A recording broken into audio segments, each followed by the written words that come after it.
Metcalf, who's come to the University of Montana, where she has recently become dean of the College of Forestry and Conservation. She also directs the Montana Forest and Conservation Experiment Station and leads the Human Dimensions Lab, through which she conducts some really cool applied research on human interactions in the environment. Could go on that for a while, but I think that's what she's going to do for us here. So today she's going to be presenting a talk titled Resilience, Hope, and Transition for a Small Mining Town in Montana. Please join me in welcoming Dr. Libby Metcalf.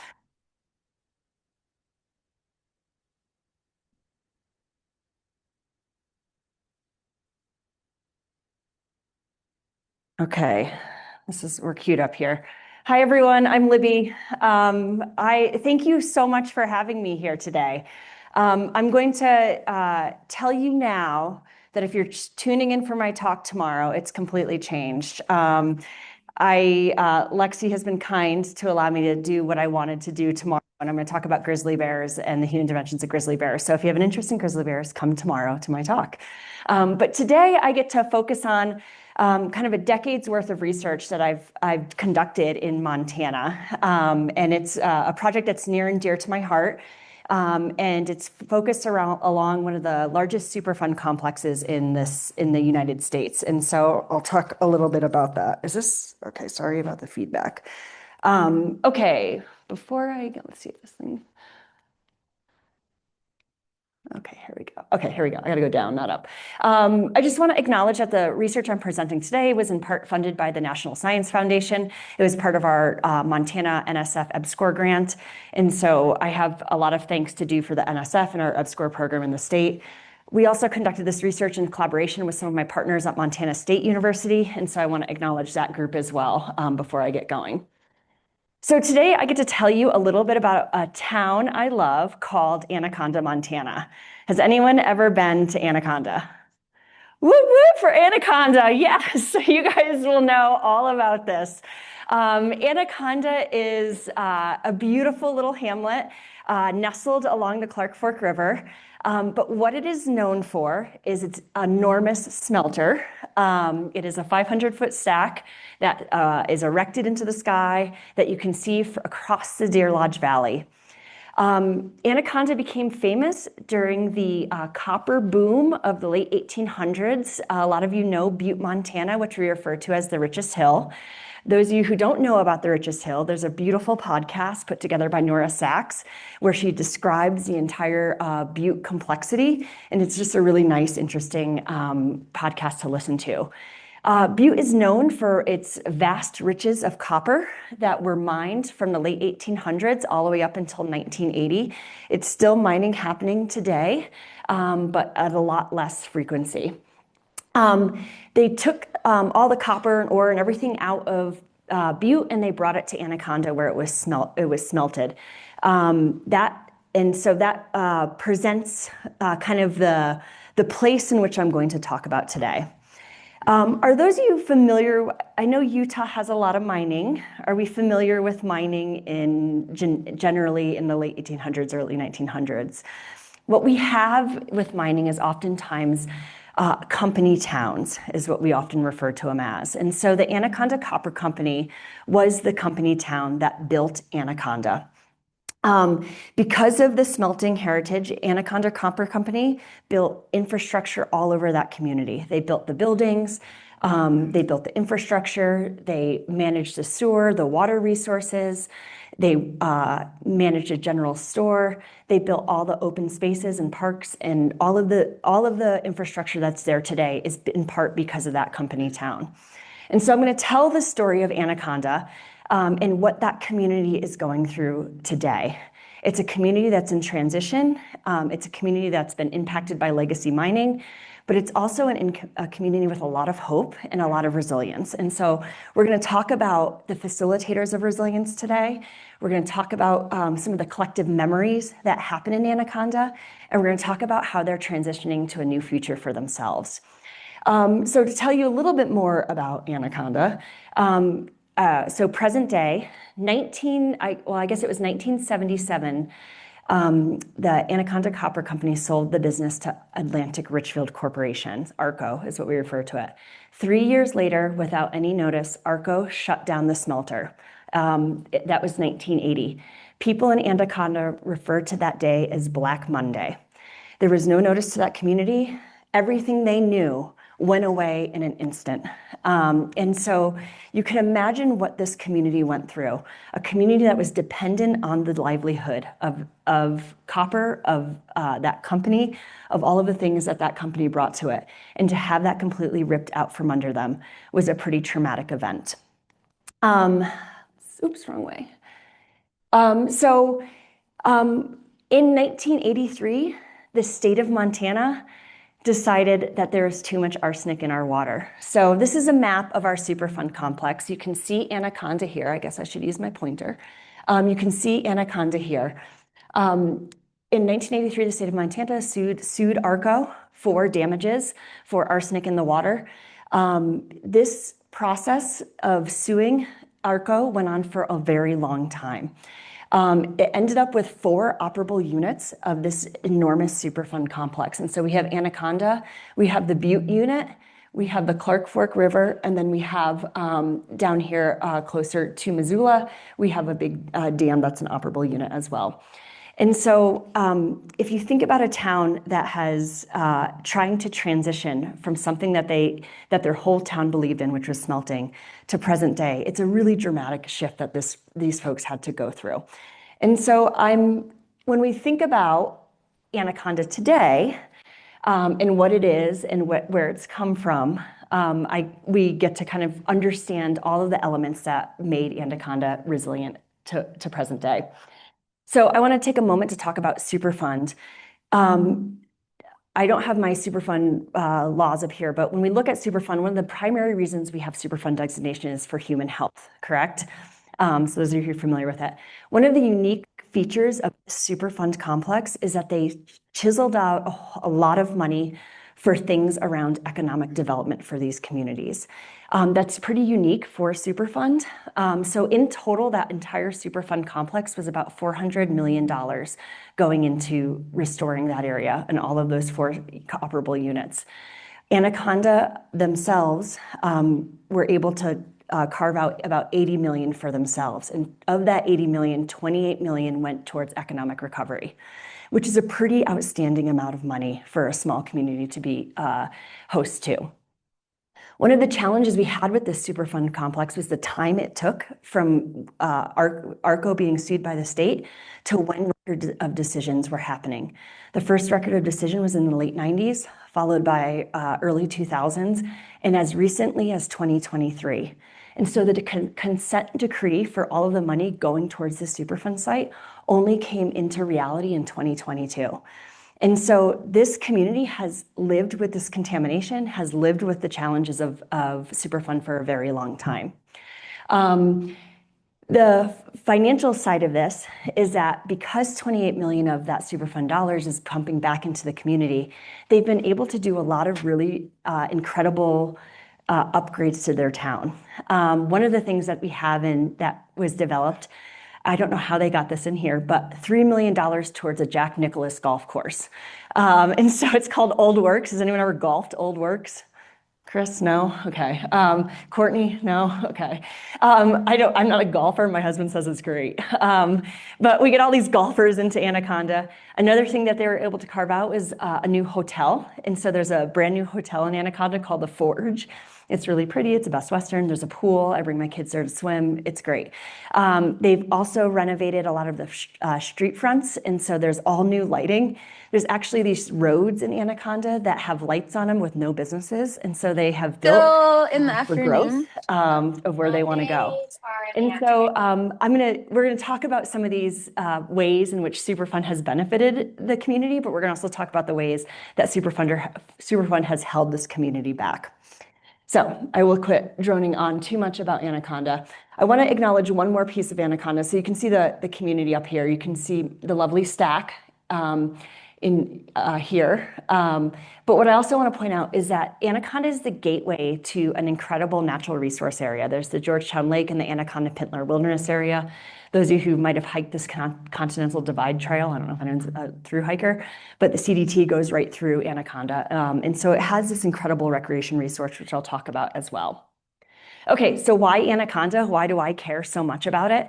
I told you I spent a lot of time thinking about the Clark Fork River. And so when I got to the University of Montana in 2010, I immediately started working with ecologists. And one of our primary driving questions was what makes a restoration process or a restoration project successful? My ecologists came to me and they said, we think it's people. We think people make it. And I said, well, yeah, damn right, it is people. People make anything better. I'm a social scientist, of course I'm gonna say that. And so we set out on this process understanding how do we quantify and determine what is a successful restoration effort. Ecologists do this from particular metrics, whether it's songbirds or diversity of species. From a human side, I think a lot about public engagement and how public is involved in a process and the outcomes that they might feel based on a particular process. And so that was my interest when I started. I started in the Milltown Bonner area and I worked my way upstream. I've looked at Deer Lodge, I've looked at Anaconda. I have not looked at Butte. Butte's its own beast and has a whole set of complex issues that I'm not interested in tackling at this point right now in my career. At the time, I was also working in Anaconda on outdoor recreation planning. And so I was getting ready to study it from a Superfund standpoint, but this community was coming to me and saying, we have something special here and we need to know what to do with it. And so I had this kind of two-prong approach to understanding Anaconda. They wanted to plan for outdoor recreation resources, but they also wanted to, I also wanted to understand it from a Superfund standpoint.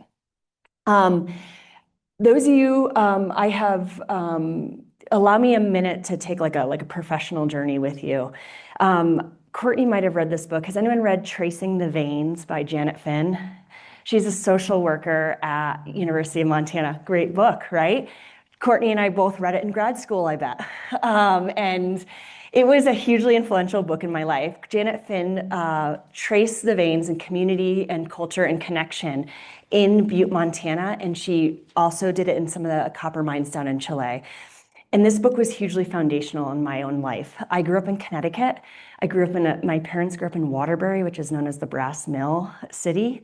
And so my parents had this deep affection for Anaconda Copper Company because that's where Anaconda was shipping all of their copper. And so they grew up in the polluted Naugatuck River. And so I had this like story of myself and how I think about legacy mining in Montana as it traces back to my own familial roots. I've gotten to connect with Janet Finn quite a bit before she retired from the university.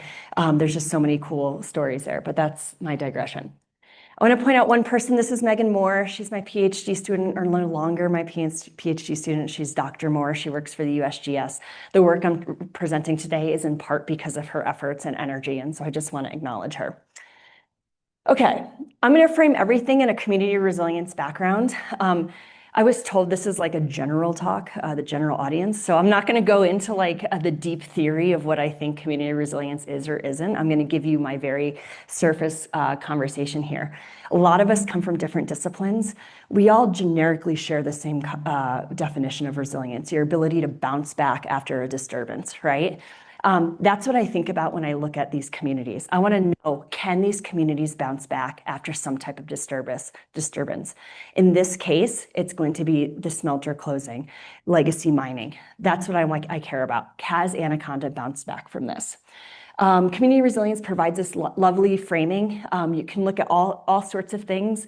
I like to measure resilience from a quantitative perspective. I often lean into Judith Kulig's measures of resilience. I just like them. Are they the best? Probably not, but I really enjoy the way she approaches resilience. And so I often use her measures, and we'll see some of those today. Okay, so here are my research questions. Grad students, these are like the worst research questions, so please don't copy these. I'm like, what do I care about today for this talk? I'm really interested in, is Anaconda a resilient community? So I want to look at that. I want to understand what facilitates or constrains resilience in the context of Anaconda. And then I want to know what the future is for Anaconda. I'm going to do that I'm going to look at two different data sources today, but I want to I want to highlight this down below because I tend to use a very similar style to all of my data collection when I'm looking at a particular phenomenon. I often do a qualitative study, then I do a large household survey, and then I follow up with another qualitative study. In this case, we did a key informant interviews at the start. We did a generic or generalizable household survey, and I'll talk about both of those. And then Megan followed up with these phenomenological interviews, which are really fascinating. I'm not going to present on those today, but if you care about this topic or you think it's interesting, please go back and look at some of her work. So we'll see me talk first about the key informants and then the household survey. I'll do my best to kind of denote the two different types of data sets we're using. So let's get started in the key informants. So a key informant survey is really looking at, or key informant interview is really looking at leaders within a particular community or a particular place. I like key informants because they help me understand the lay of the land of any particular thing I'm studying. Oftentimes we're looking at community leaders to help us identify the major issues that are in a particular area. I often start with an interview guide that I use a semi-structured approach to. My questions tend to be a little bit more generic. I, of course, had done some pre-work in different areas to know what I was really interested in. I cared a lot about trust within the community, trust within the decision makers. I wanted to know a lot about the public engagement process that Anaconda went through, but I had a whole bunch of other questions just to kind of understand how Superfund was impacting that particular place. We conducted these interviews in the summer of 2020. We were all under COVID at that moment, right? And in hindsight, upon reflection, it was actually a really good time to do a bunch of interviews. We were meeting in parks. People were like starved for human connection. And so Megan and I would like get our masks on, go drive to Anaconda and go sit 6 feet apart from our resident or our leader and ask him a series of questions. It was beautiful. Some folks wanted to meet on Zoom. That was fine with us. But a lot of us researchers did a complete pivot with our social science research, especially those of us who were doing qualitative work at that moment. And I think it was it ended up being a really nice data set for us. We had over 30 interviews conducted. It yielded something like 60 hours worth of interview data. We transcribed that all. We use a system, we use Rev for those of you who it matters to. And so we got them all transcribed. I force all of my students to hand code still in, sorry, got some nods in the back. There's no substitute. Maybe it's I'm the dean of a college of forestry. I just like paper. But we like the hand coding. We like to be able to, I like people to highlight stuff, and then we bring that all into it in vivo, and we code that. We do a secondary code in there. What our coding looks like, for those of you who, I just put this up here for those of you who don't know, we take sections of passages and we code them based on particular codes. And so the purple in this case would be community cohesion. And you can see, I think this recent consent decree decision is starting to bring folks together. So we tend to code these kind of sentences or couple sentences together. It's a way to organize the data. And then from those codes, we're able to see generalizable themes. We bring those themes together, and that's what I'm going to present to you today. So that's kind of a coding example in a nutshell. So let's get into some of our themes. So we knew this was going to be a theme that emerged. We heard this when we did some work down in the Milltown, Missoula area. One of the things we often are challenged by is Superfund processes take an incredible amount of time to go through. So remember, the 1980 is when the smelter shut down. 83 is when the state sued ARCO. It wasn't until 2023 that they had their consent decree. That is almost my entire lifetime. I'm 44 years old. I know I look younger, but over 40 years, these people had been waiting for some type of decision for what was going to happen in their community. That was an entire lifetime. And so it's not a surprise that we see these quotes. It says, I think some people are frustrated that it's taken so long to get done. It should have been done 10 years ago. And so in a qualitative study, our data are the words. Some people might count particular frequencies of certain words or certain passages. I do not do that. The words stand for themselves. And so you'll see me, I'll read a few of these for you today. The Superfund process, at the length of it, we saw this across every single Superfund community that we looked at along the Clark Fork River. The problem with things taking so long, I'm not going to go into this too much today, but it erodes trust. It makes people doubt the process. It makes people suspicious about what's going on. And so this has happened quite a bit along the Clark Fork River. And so it's not a surprise that this emerged here. We didn't ask about the length of the process, but we knew it was going to somehow come out. And sure enough, it did. And so this was one of those things I would call a constraint to a community transitioning. When things take long, when this erodes trust, it's going to hold a community back. The second theme, and this is, there's so much more here, I'm just presenting the highlights here, came out is this anchor to the past. This was something we did not fully expect to have emerge, but people latched onto the stack itself as being something that was holding their community back. Some people didn't feel totally that way, but there was a whole subset of, and I would probably posit they were a little bit younger. They were a little bit newer to the community. They saw the stack. They saw this figure in the background as something that was completely holding the community away from transitioning into something new. This came out and it actually inspired a whole thread of research around collective memory that we have. So collective memories are those memories that a community holds that transcend across time. They might get altered over time depending on cohort change, but those collective memories can be something that create an identity or a culture for a particular community. And so these collective memories are particularly strong. We see a lot of collective memory work around key events in society. So when you think about the Vietnam War or 9/11, a lot of times there's some collective memory that happens around big events like that. And so it was a new concept for our lab to really explore this idea of these collective memories holding a particular community back. So one of the quotes is, "It's taken decades for some of those old timers to realize that the smelter reopening is just not going to happen." There is a sentiment in the community that it's going to come back online. We're going to continue to be a smelting culture. And so we saw this kind of bifurcation of the sample where some people were like, we want smelting back in Anaconda. And other folks said, know what, we need to move on from this. What's interesting to me is that the Anaconda stack has been turned into a state park. So I think the idea that it's going to move back into smelting is just not feasible. It's also interesting that we've memorialized the stack through a state park. And so this stack is this beacon. Is it an anchor or is it something that people hold as like a trophy for their community? And so we saw some mixed feelings here. I look at the stack as this double-edged sword. It is definitely a connection to the past. And in some ways, it is a bit too much of an anchor to the past that has kept a lot of people, at least from thinking on moving forward. And so you can kind of see how this big figure in the middle of a community might hold somebody back. So it was fascinating that we heard that come out. One of the things that we didn't really expect to see was this idea of civic engagement and volunteerism emerge as a facilitator to a community moving on.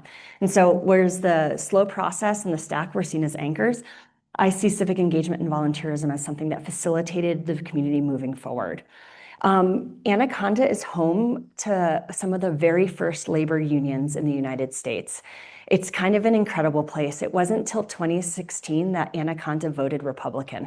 And so it was a Democratic voting community all the way up until 2016. You wouldn't think that because it has such a rich and strong mining heritage, but because of those labor unions, there's a very strong sense of connection and community and volunteerism in that place. In Anaconda, because it was a smelting community, much like Butte, there was a lot of immigration that came into that community in the late 1800s. We had a lot of different mixture of different folks from, different ethnicities and different cultural descents. As such, different social clubs emerged from that. So Hibernians, Rotary, Elks Club.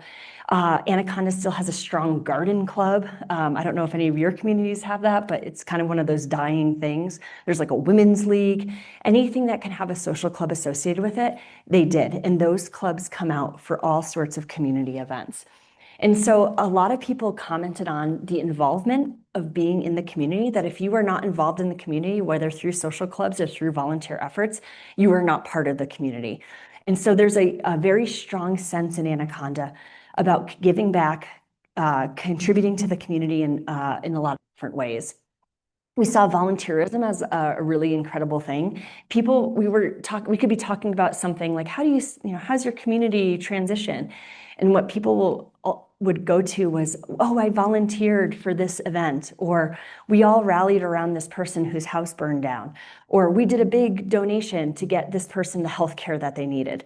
And so what was interesting to me is that this emerged when we talked about community resilience. People really identified civic engagement and volunteerism. We could go down some road right now about Robert Putnam's work. I'm not going to go there.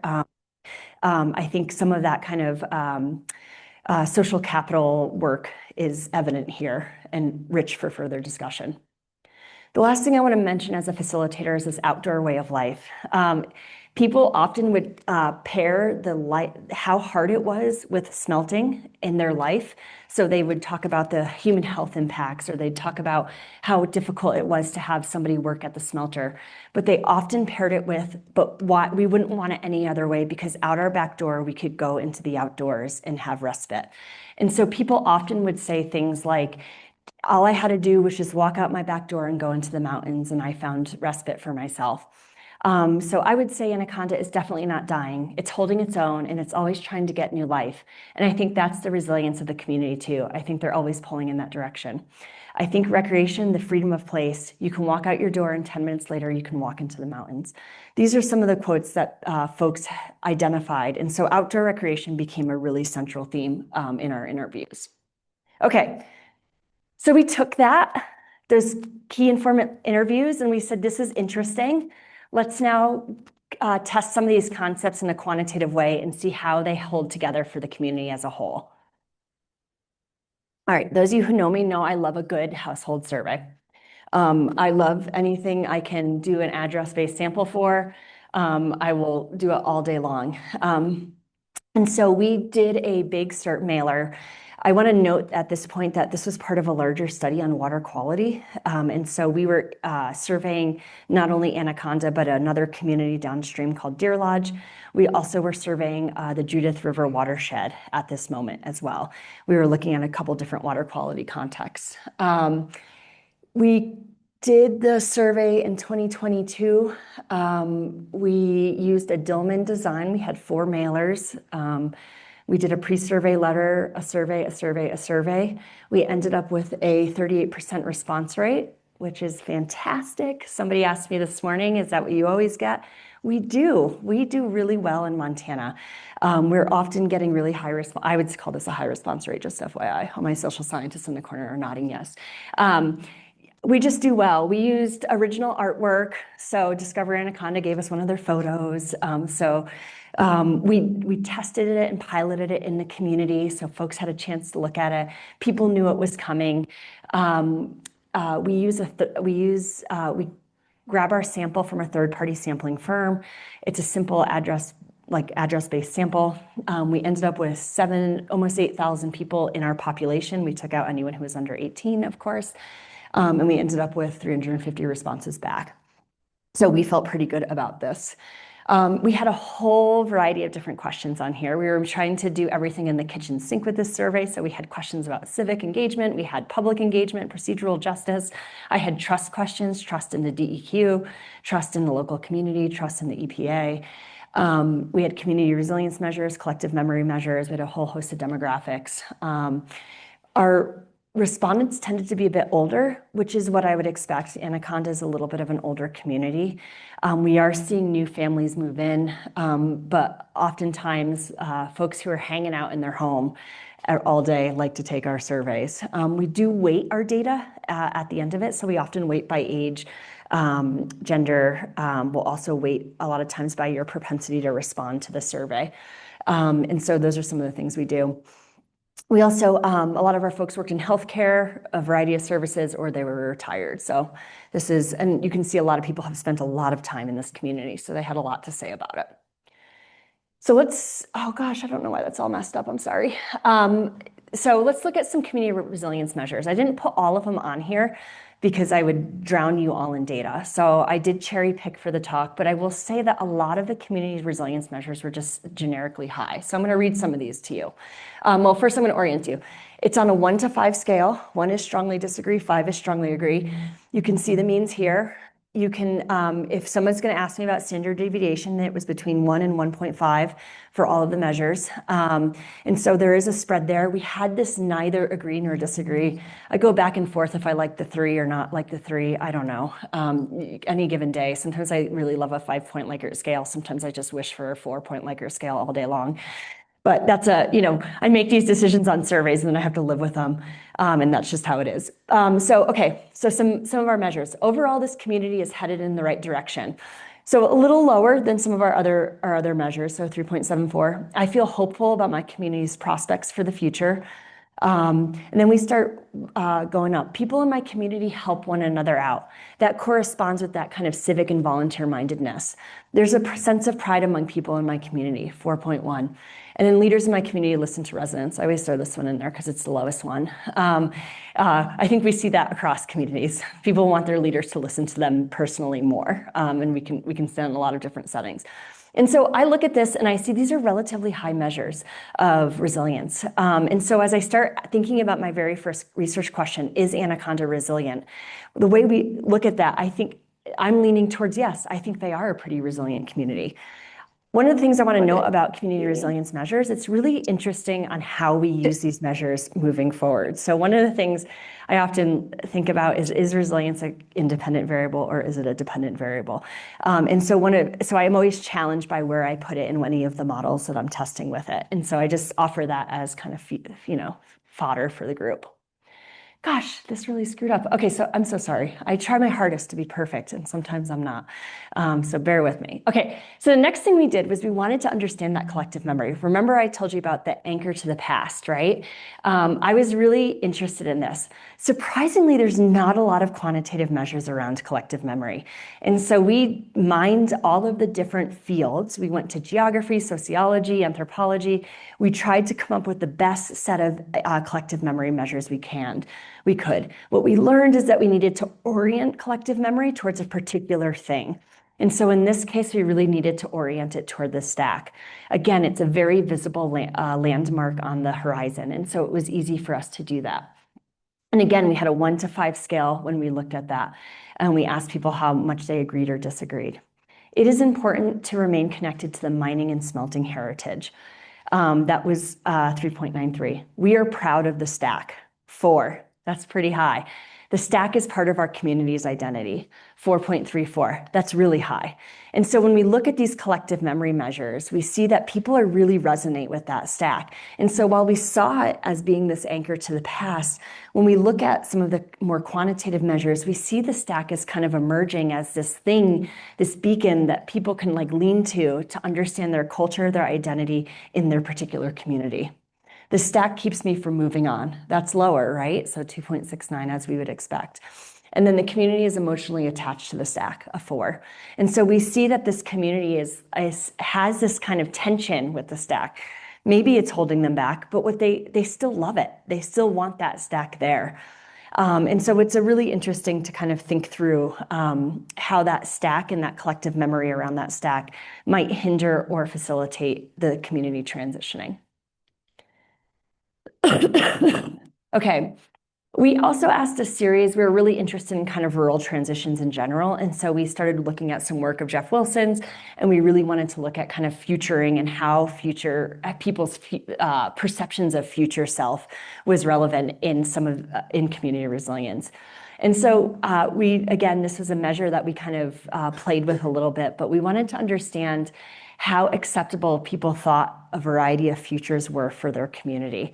And of course, they're all relatively high, but the three that emerged as kind of the futures that people wanted to see were a town with a thriving Main Street, a tourism town based on outdoor recreation, and then a service hub.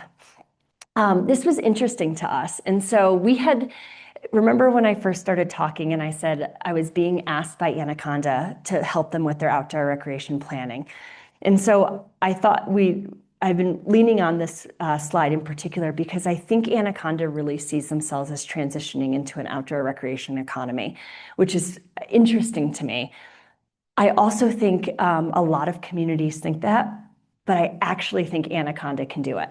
And there's a lot of reasons for that I'm going to talk about here in a few slides. And so as I think about, okay, I know I'm going tight on time. Okay, so let's go into like the summary of my findings here. So do I think Anaconda is a resilient community? I do. I think they have a very bright future for themselves. So that's the qualitative and quantitative data together help me understand that.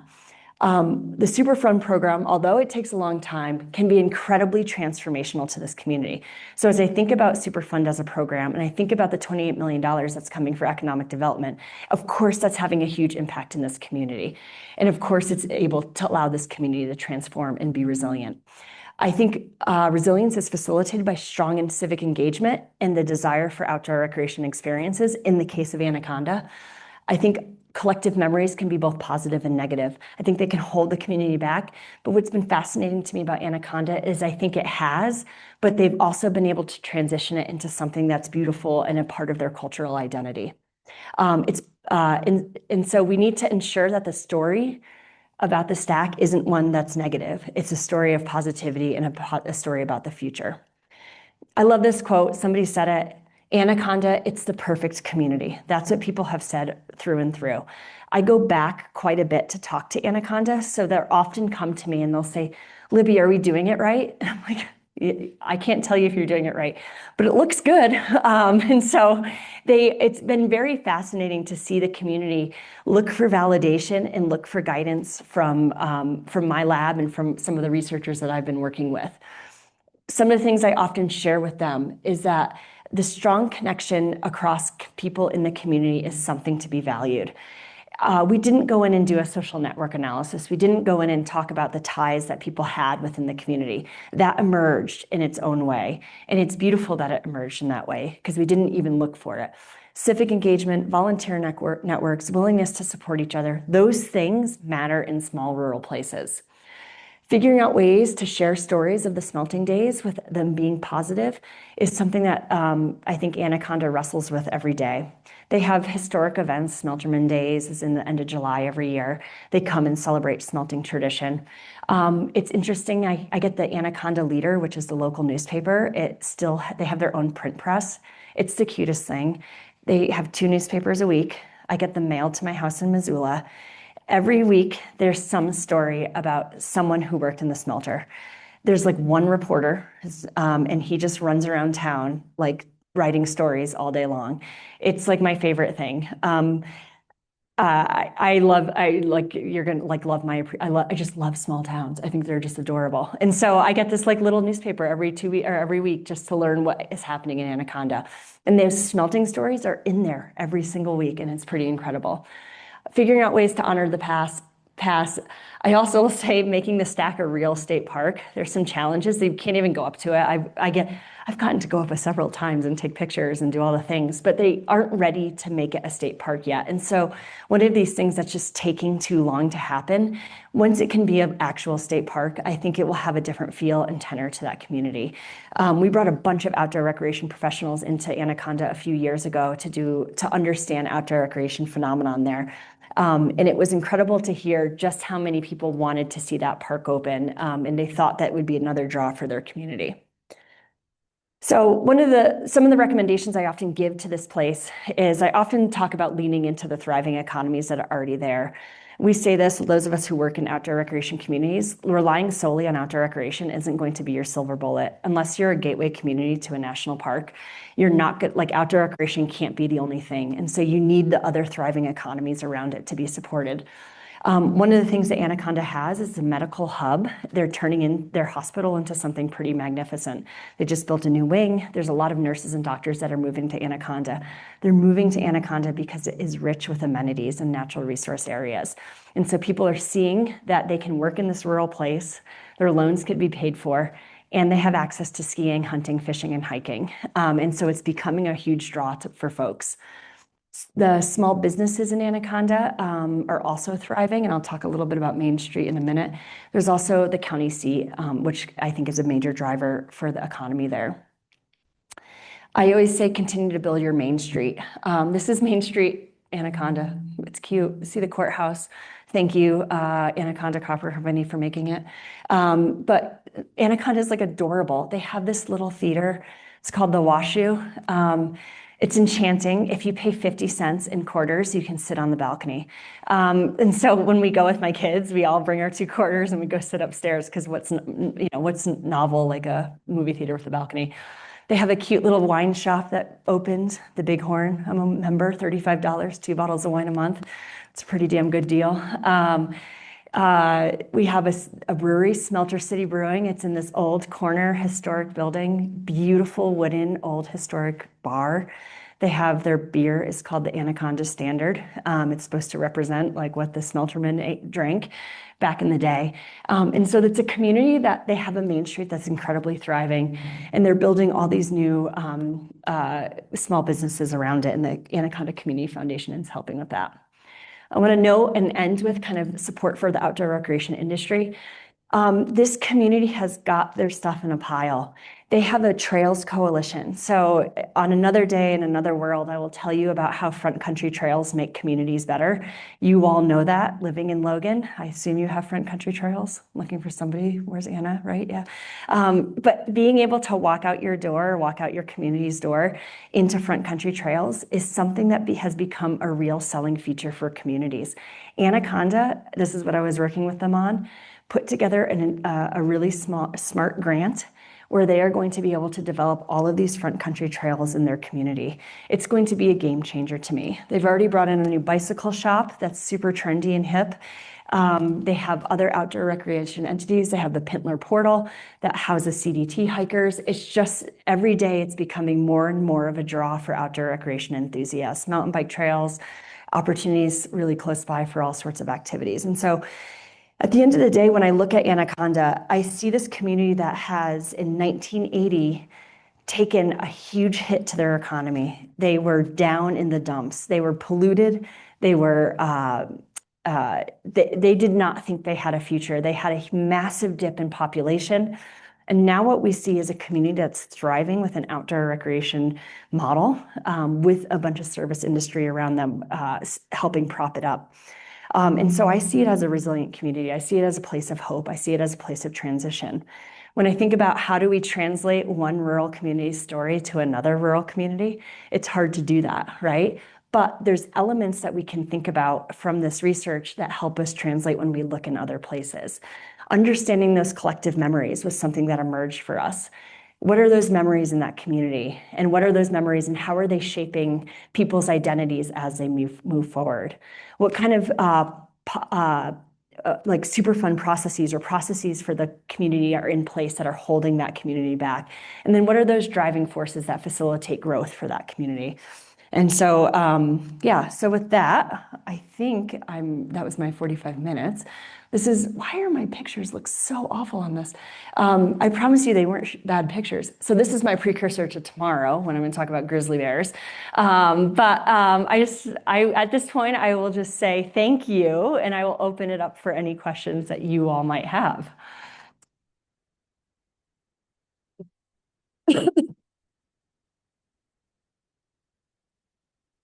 Is the water now safe to drink? Does it still have arsenic?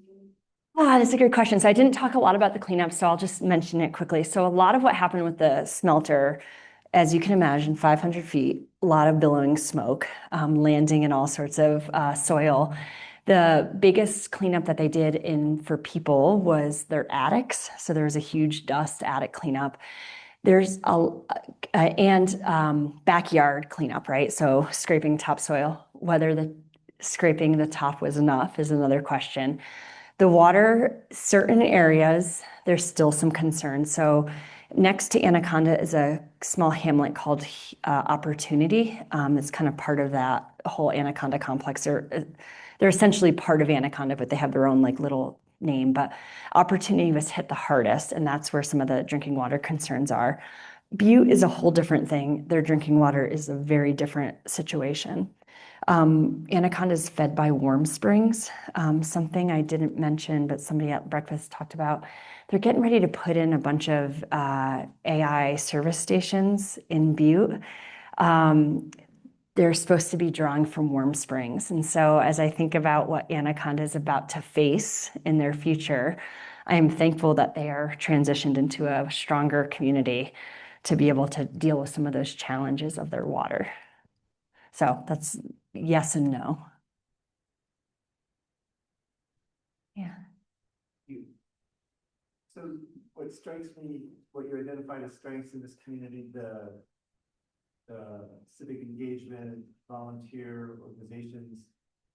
When I read in national newspaper, deaths of despair in rural America, they always identify the lack of those kind of institutions as part of the problem. So what made Anaconda different? Is it the company town origin that creates a sense of teamwork, something like that? That's a great question. Yeah, like we had, okay, so yeah, there's a lot right now, like the demise of, we've seen this last couple decades, rural communities, lack of connection, civic engagement, things like that. I do think the fact, I don't have data on this, but this is my guess. The fact that it was a company time, but more importantly, because they were labor union focused. And so they have a history of organizing in that community. And I think a lot of people remember that organization as they move forward and that connection across groups.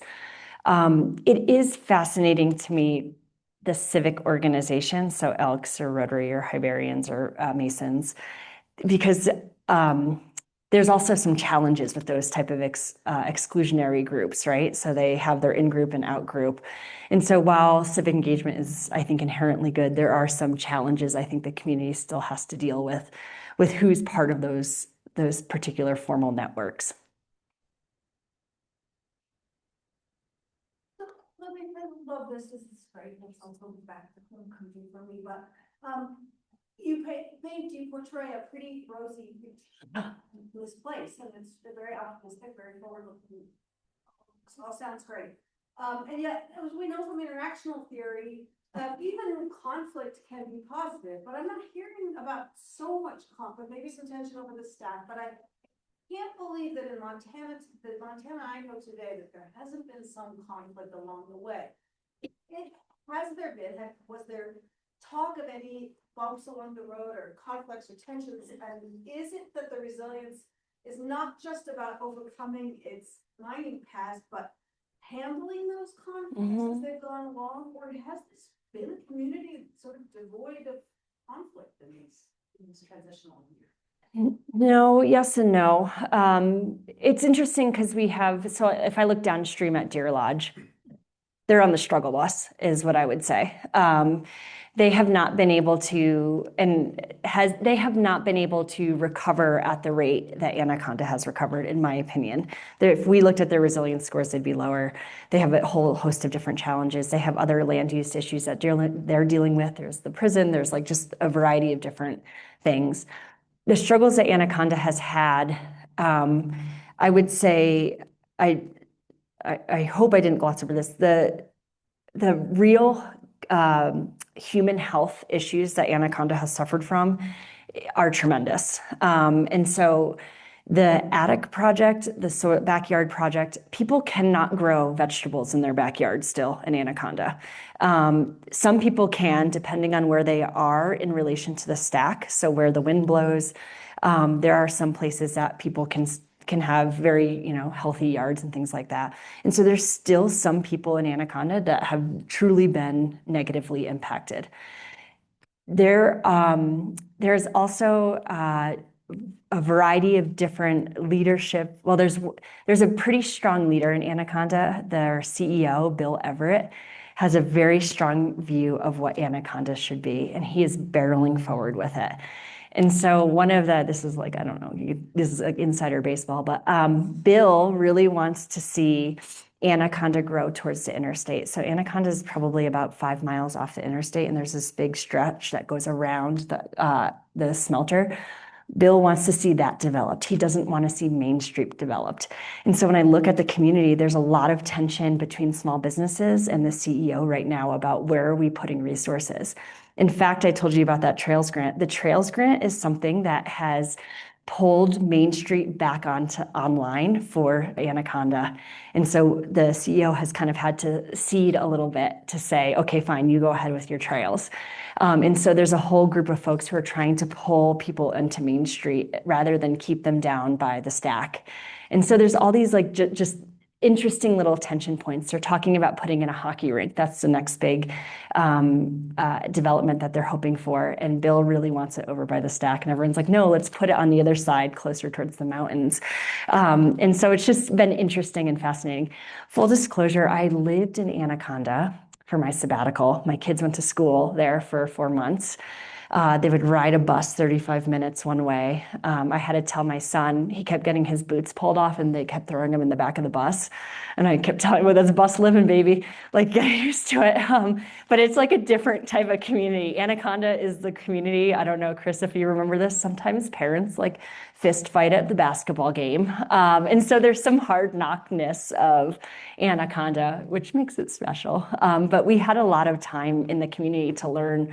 This is after I collected all my data and while I was helping them on some of their outdoor recreation grants. And so it was really fun to get to know the people and the residents there. We go there almost every weekend. We have a lot of close friends there now. It's been kind of fun to watch. So I get all the kind of gossip that's happening. So it's not all rainbows and sunshine, but I will say the moment we stepped foot in Anaconda and we enrolled our kids in the school there, we were having lunch.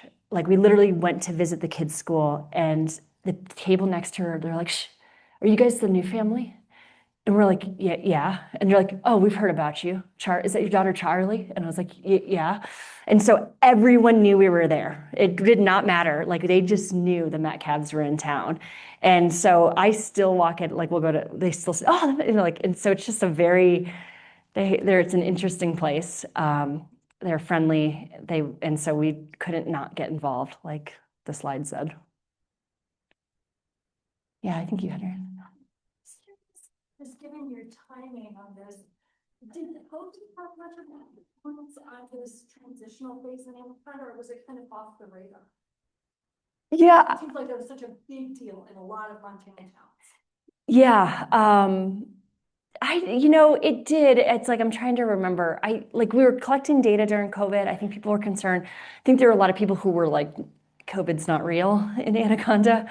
And so there was some of that kind of denial happening. But I think during that first data collection, I think we saw a lot of like people just really open up and want to share stories during that moment. And so whether we intentionally did that or not, I think we captured folks at a vulnerable moment where they were really willing to talk.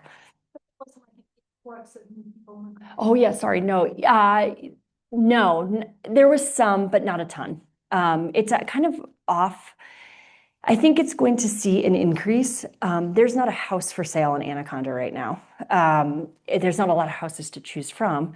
We saw a lot of folks kind of go up the mountain and buy up land around the mountain. And so up by the lake and up by the mountains, we saw a lot of that property get bought or go on the market for astronomical amounts of money. For a comparison, so now more about Libby's life, we have 2 acres of land up there, and we bought that 2 acres in 2012 for $60,000. Those 2 acres next to us sold for $350,000 during COVID. So we did see some of that. Kind of a rough question. I'm interested in the integration of the town and the surrounding area. A couple of years ago, I had some interaction with the Trails Committee and the County Commission and the City Council and so on. But, and I'm not sure how to phrase it, how do we get to sort of owning up? There's all the pride in the smelter, but owning up to the pretty extreme ecological damage, not just nearby, but for miles and miles. I've interacted with that sometimes. you've painted again a rosy picture, but what about that from a social science perspective, that integration and owning up's probably the wrong term, but sort of acknowledging that we got it. This is a pretty, it could take decades or centuries for these lands to heal. Mhm. You mentioned the water briefly, but the forest, the surrounding area. Mhm. Did you probe that at all in your queries? I know maybe you're focused more on the actual civic life, but I'm really curious about that because this, as you suggested, this trail integration, recreation, are all really key to the future. But man, I mean, there's 60-year-old trees that are 10 feet tall.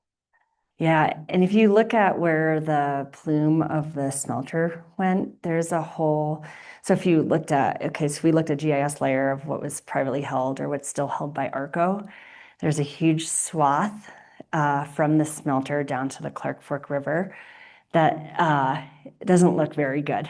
And that I think if I was ARCO, I understand why they did this, but I'm not ARCO, but they own that still. And so there's a whole section of land that we believe from my colleagues who are working on the river part of it and the ecology and the food web and all of that, that's still heavily impacting the river.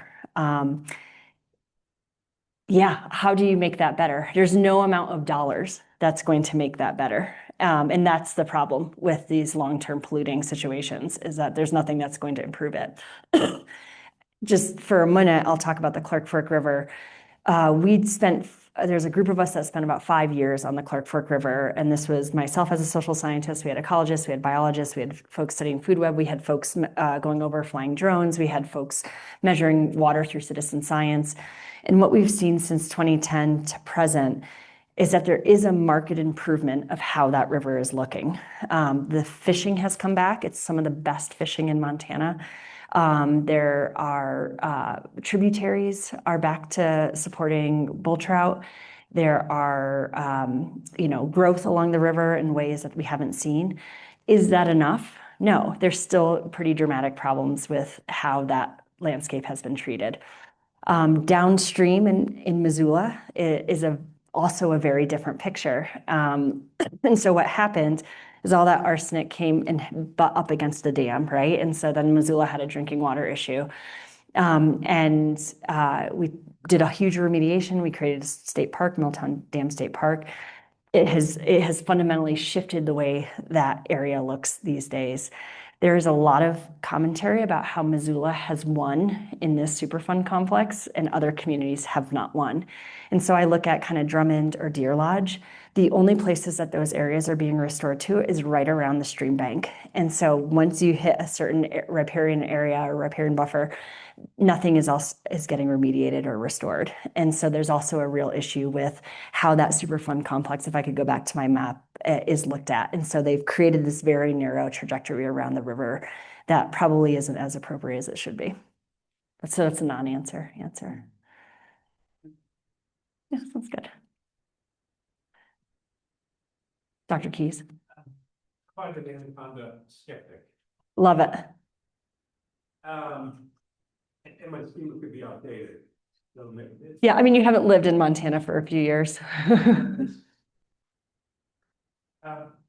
Some more questions about the Shangri-La outdoor recreation. So when Anaconda says they want more outdoor recreation as part of their future, I just can't believe that what they need is lots of slipperoos and Missoula hipsters with a couple of $4,000 bicycles up on the rack, right? Are they distinguishing between that versus ice fishing on Georgetown Lake? Snowmobiling, what kind of outdoor recreation do they really want? You would feel comfortable recreating on the front outside the area. I think there's this thing that's happening in small communities all over Montana, and what you'll hear them say, and those of you who know Montana will recognize this, we don't want to be Bozeman. And I often say, you will never be Bozeman. But the idea behind that is they don't want people from California in their community. Sorry if anyone who's from California, that's like the Montana thing. It's like, no, Californians, I don't know, Californians are nice, it's sunny there, I don't know. They often are making that distinction between folks within state versus out of state. And so there's there's still that high tolerance for people from Montana moving into their community and enjoying the types of variety of recreation opportunities that they want. What's been surprising is the CDT hikers in Anaconda.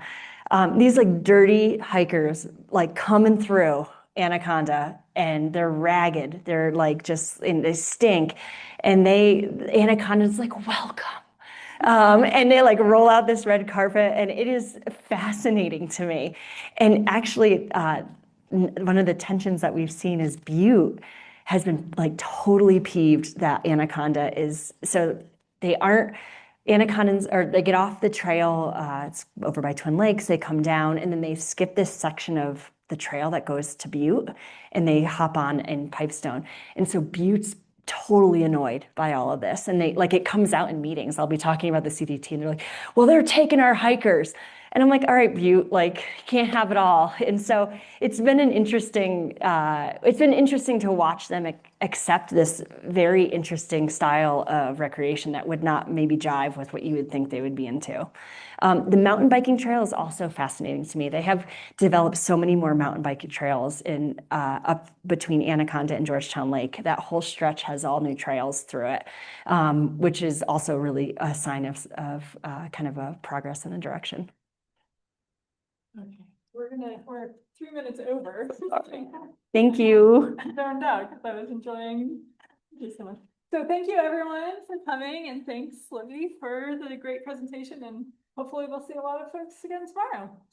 Bye y'all.